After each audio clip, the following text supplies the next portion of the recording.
Selamat pagi Bapak Ibu Saudara sekalian. Selamat datang dalam acara Sarapan Sabda bersama saya Pak Saparman.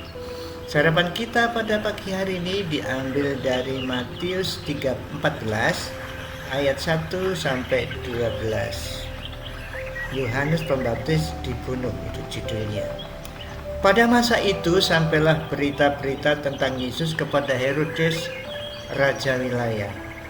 Lalu ia berkata kepada pengawal-pengawalnya, "Inilah Yohanes Pembaptis, ia sudah bangkit dari antara orang mati, dan itulah sebabnya kuasa-kuasa itu bekerja di dalamnya.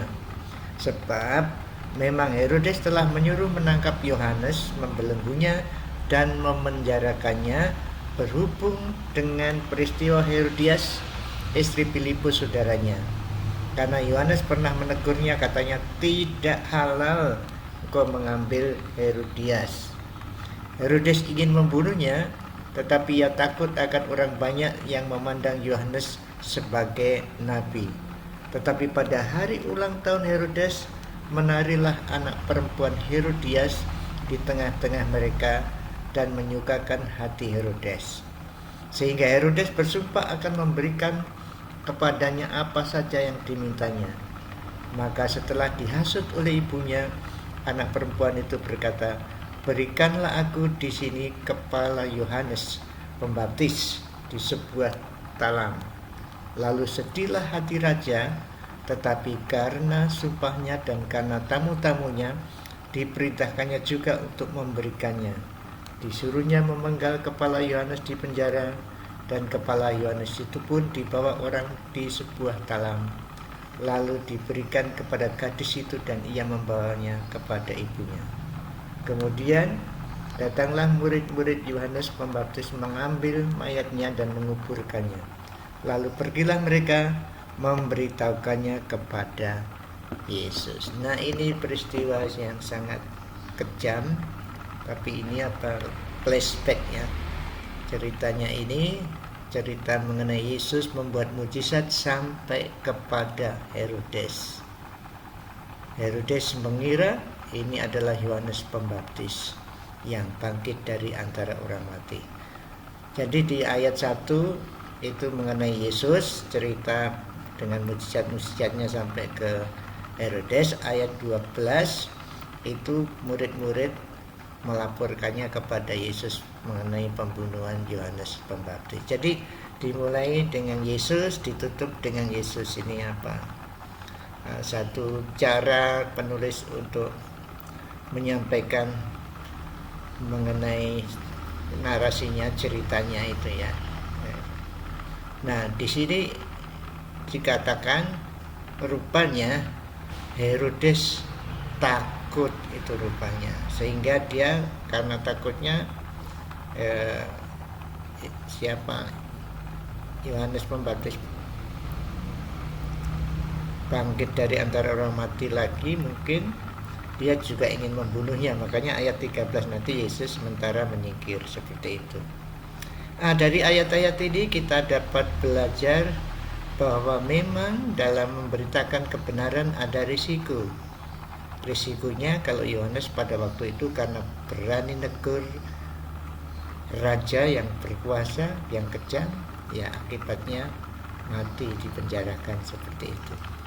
Memang menyampaikan kebenaran itu ada risikonya. Bapak, Ibu, Saudara, dan saya wajib menyampaikan kebenaran Tuhan kita, yaitu bahwa Yesus Kristus mati di kayu salib bagi dosa-dosa manusia. Siapa yang percaya beroleh kehidupan yang kekal. Nah, tentu saja ada risiko bagi Bapak, Ibu, Saudara menyampaikan berita ini. Kemungkinan dihina atau disepelekan atau dianggap orang aneh karena percaya orang mati bangkit lagi. Itu. Jadi pelajaran pertama itu. Pelajaran yang kedua dari sudut kehidupan Herodes ini. Herodes ini punya sumpah. Sumpahnya ingin memberi setengah kerajaannya, ada yang menulisnya seperti itu, Injil lain, kepada penari itu, kepada anaknya tiri ya, anak tirinya itu. sumpahnya begitu, tetapi setelah diminta, kepala Yohanes Pembaptis takut. Gimana ini?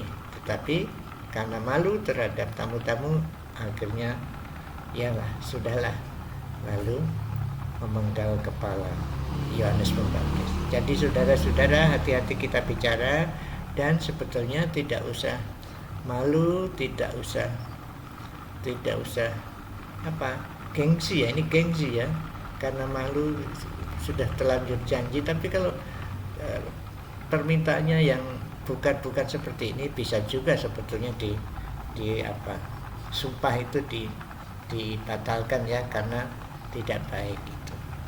Jadi hati-hati kita bicara, apalagi bersumpah, jangan sampai kembali kepada kita sendiri sehingga kita melakukan perbuatan lebih jahat lagi.